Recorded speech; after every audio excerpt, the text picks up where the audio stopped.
Mengenai aktiviti ekonomi dalam kawasan PKPB, semua aktiviti perniagaan, ekonomi dan industri boleh beroperasi seperti biasa.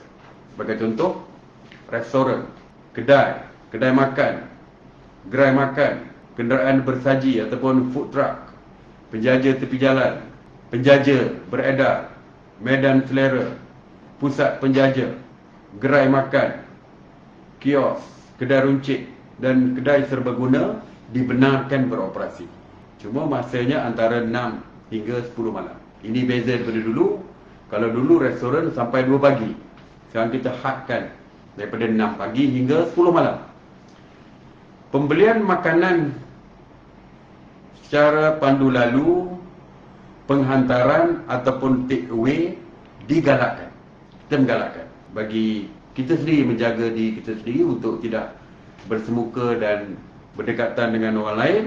Maka kita galakkan secara pandu lalu, delivery ke rumah ataupun take away ataupun bungkus. Walau bagaimanapun, makan di premis makanan ataupun dine in dibenarkan.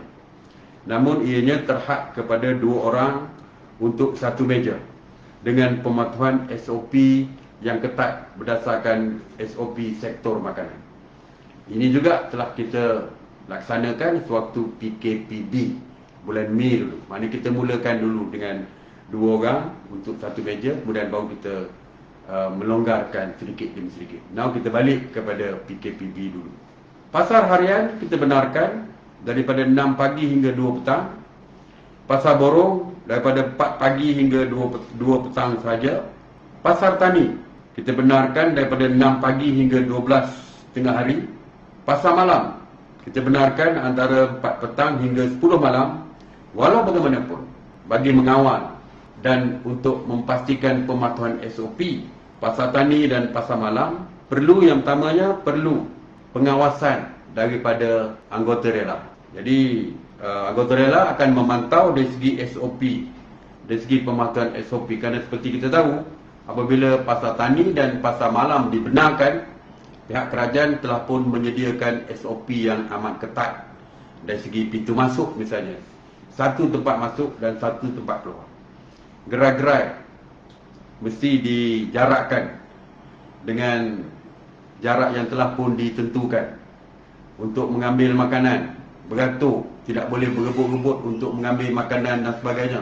Dan seperti biasa, SOP lain seperti memakai pelitup muka, sanitizer dan sebagainya. Jadi banyak lagi SOP yang telah pun ditetapkan yang boleh dirujuk supaya dapat dipatuhi SOP tersebut, dan kita akan meletakkan rela untuk menjaga kawasan tersebut. Dan kita harap setiap penganjur pasar malam dan pasar tani berhubung dengan pihak rela untuk membantu meletakkan anggota rela di pasar tani dan pasar malam.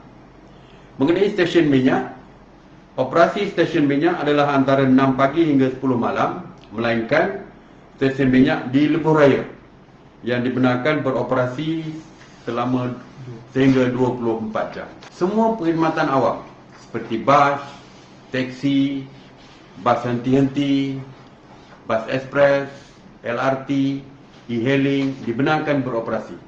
Ini memandangkan pejabat-pejabat tidak ditutup, pejabat kerajaan tidak ditutup, pejabat swasta tidak ditutup, industri tidak ditutup, semua premis perniagaan dibuka seperti biasa, jadi kenderaan awam diperlukan.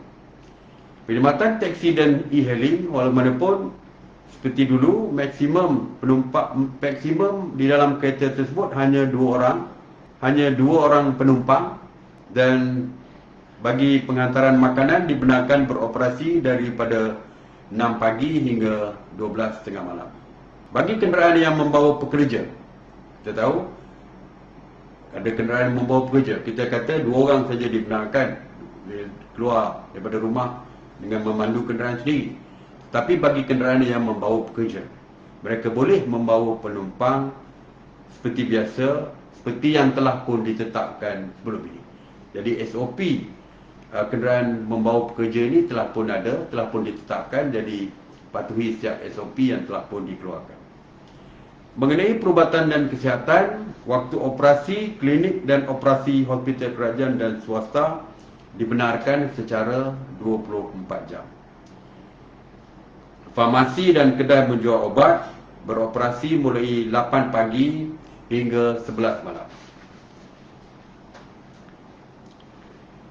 Aktiviti sektor ekonomi dan industri di kawasan PKPB berjalan seperti yang ditetapkan dengan pematuhan SOP yang telah ditetapkan. Jadi walaupun kita membenarkan semua industri, aktiviti-aktiviti ekonomi, premis-premis perniagaan dibuka, tapi sebelum ini kita telah pun menetapkan SOP yang ketat di kilang, di industri, di kedai-kedai yang menjual pakaian, tak kira apa saja premis-premis perniagaan, semuanya telah pun ditentukan SOP masing-masing. Jadi SOP tersebut perlu dipatuhi.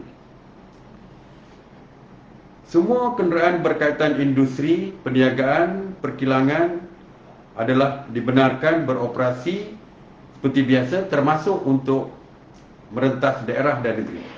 Kita sebutkan kilang-kilang beroperasi seperti biasa. Jadi penghantaran menggunakan kenderaan-kenderaan ini ke kilang-kilang yang kita benarkan tadi, mungkin datang daripada luar daerah dan daripada luar negeri, dan kita membenarkan mereka beroperasi seperti biasa. Sektor perikanan, peladangan, pertanian, penternakan dan semua yang berkaitan dengan rantaian makanan dibenarkan beroperasi. Aktiviti dan perkhidmatan di semua lapangan terbang dan pelabuhan dibenarkan beroperasi seperti biasa.